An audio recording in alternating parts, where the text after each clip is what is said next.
Hello everybody and welcome back to the Jake's RC Stuff channel and another Tales from the Workshop video. Apologies if I sound a little bit strange today. I have a headache. I've had a headache since about 5 o'clock last night that just hasn't really gone away. I'm on many paracetamol and I'm trying to drink as much water as possible.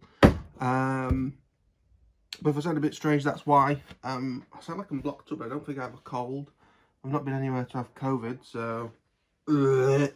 Anyway, so that explains why I might be a bit slow with coming up with words and things. But I haven't actually done a video on this yet, but I did go flying the other day, the first proper flying session of 2021, and we had some small issues with a few planes, one of which was my ViperJet setting on fire.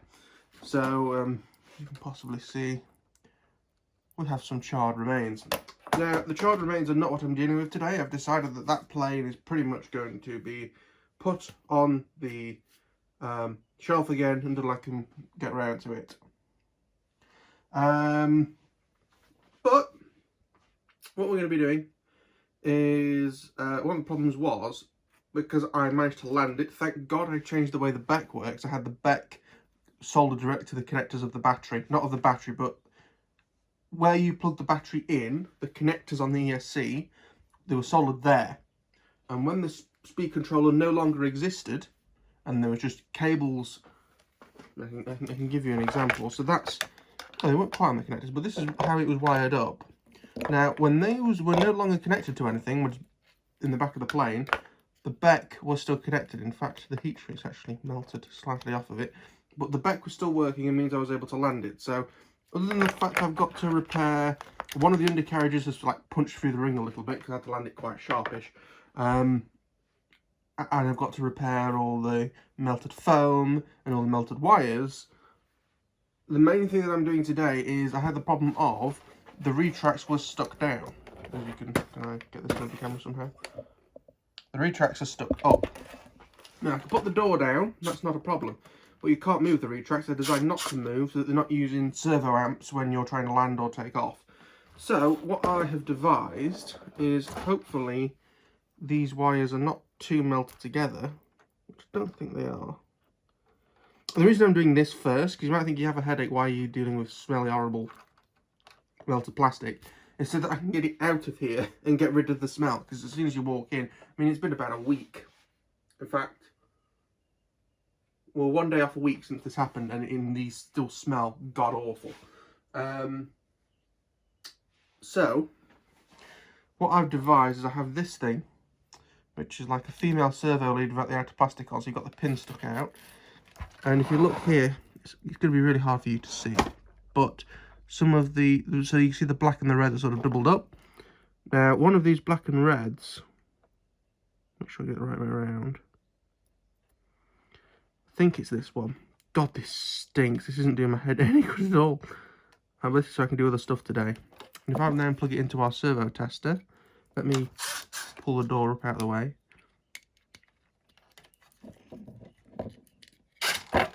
That's the flap. Okay, not interested in the flap.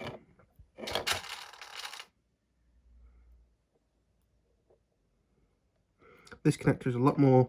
I've done one wing to make sure that this was going to work.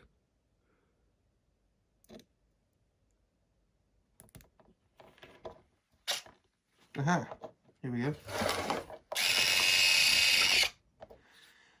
In terms of how I'm going to fix this wiring, I'm not sure if I'm going to try and resolder another JST connector on, or what I'm going to do is I'm going to cut it off at this block and use S-bus decoder there. So it'll go in that. The S-bus decoder I think will be smaller than that. I don't know what that does really, other than possibly reverses one of the channels or something. I don't know. But if I put that there and then have the wire coming out, it means I need to put another receiver in the plane because the current receiver that's in there doesn't support S-bus. It's quite an old 8-channel receiver. But that might be the best way of doing it. And now my hands smell of smoke. Excellent. But at least that is our first job out of the way. And it means that when I nip down to the shed in a moment to get another plane out to... That plane was actually alright. But it needs more oomph. So I'm making some batteries for it. Because I'm trying to do stuff that doesn't smell or anything. When you go on headache, the last thing you want is lots of fumes. When you're making batteries, I actually need to make sure I've got balance lead extensions to do it. But you're not actually doing that much soldering. Most of it's that spot welding, which doesn't really do any fumes because it's so instantaneous. So if nothing else, I can at least get the cells welded together. I'm just having a quick look.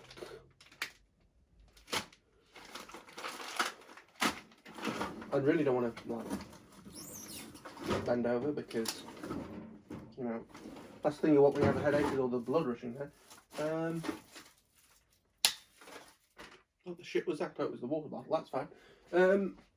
I need to try and find the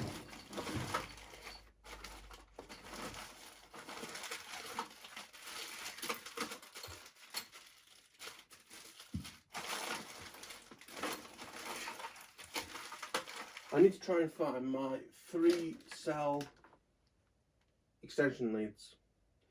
I can't see them at the moment, and if I don't have any, I don't want to start making batteries. Because today is Friday. Actually, I wonder if I'm best, because I can't see them. I think I'm just going to order them so I can get them on first class post and hopefully they come tomorrow, and then I can still do the batteries. But I'm going to end this clip here while I go and try not to vomit because I feel bloody awful now. Jesus. I'm going to put those wings in the shed, get the plane up because I need to know what configuration I can do for my lithium-ion batteries. Because I'm looking at making the 3 cells, but I'm not sure if I'm going to have to make them like that, sort of like that, or like that to make them fit.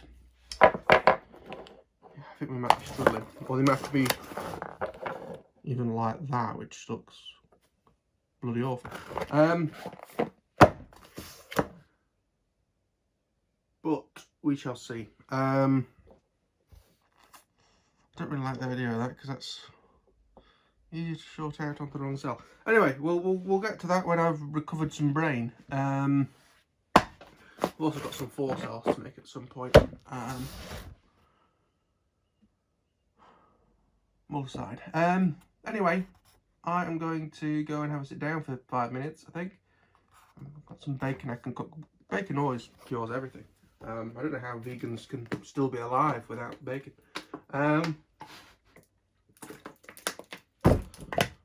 Yeah, I am going to order those extension leads, and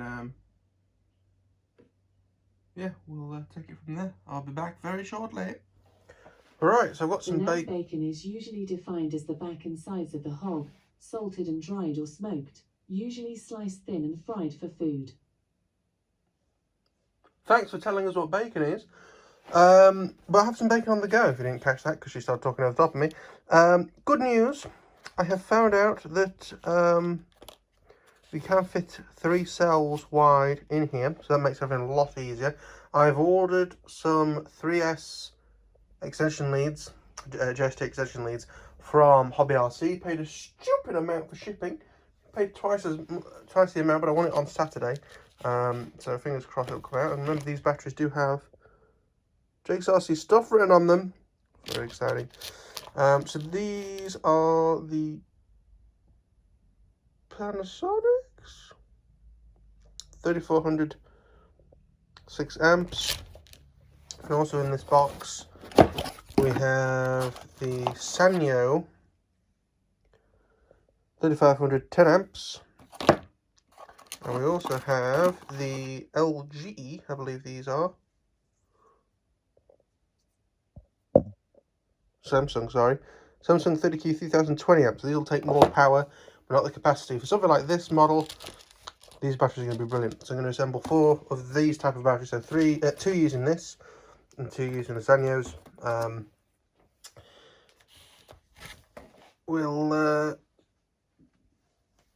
not exactly sure how to stick these together. I do have like a cell holder thing in the box, so what I might do is put them in and glue them like I always used to do for this, because if it's going to be like that. And yeah, we'll take it from there.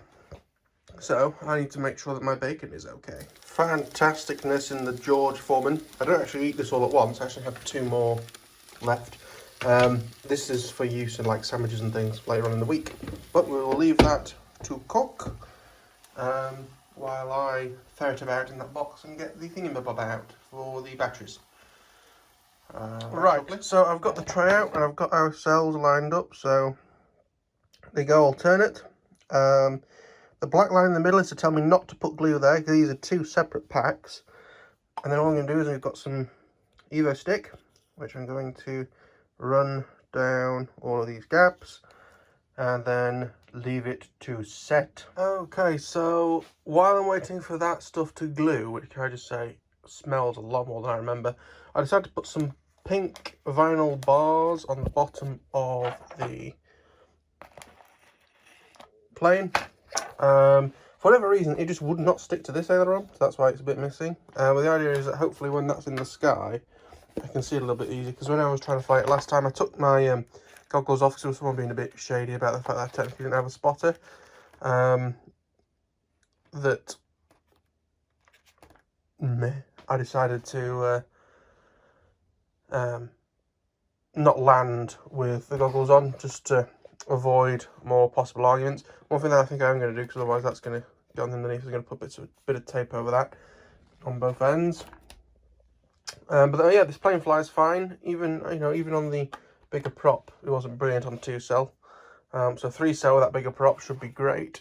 It's the prop that comes with the kit. It's just that's meant to be for 2-cell and the 3-blade for 3-cell. But I'm probably just going to use the 2-blade on 3-cell and just bear it in mind and whack the power off when needed. But yeah, that's this done. I don't really need to do anything to this. It is, of course, on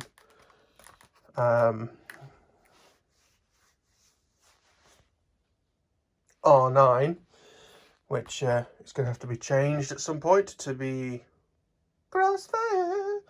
But I'm going to leave it for now, because it also involves a swap of radio and stuff. In fact, this is possibly the best plane to do it on, because A, it's in the house, and B,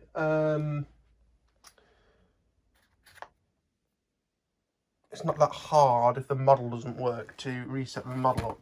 So I'm going to put some tape on there, then I need to go and check on my bacon, and then I need to make a sandwich with said bacon, and we'll go from there. Okay, so I've installed that bit of tape on there. I also decided, because I hadn't done any, to put some tape on the bottom there as well. So that's all ready. I've checked our batteries. It is still gluing. It's contact adhesive, so I may have been better sort of sticking them together than pulling them apart and putting them back together again to make it go off a bit better. But never mind. Again, it's not structural. It's just, I mean, it is, oh god, no, don't fuck that up. It's just to try and help them when they glue together, when they're, when I'm assembling them, basically.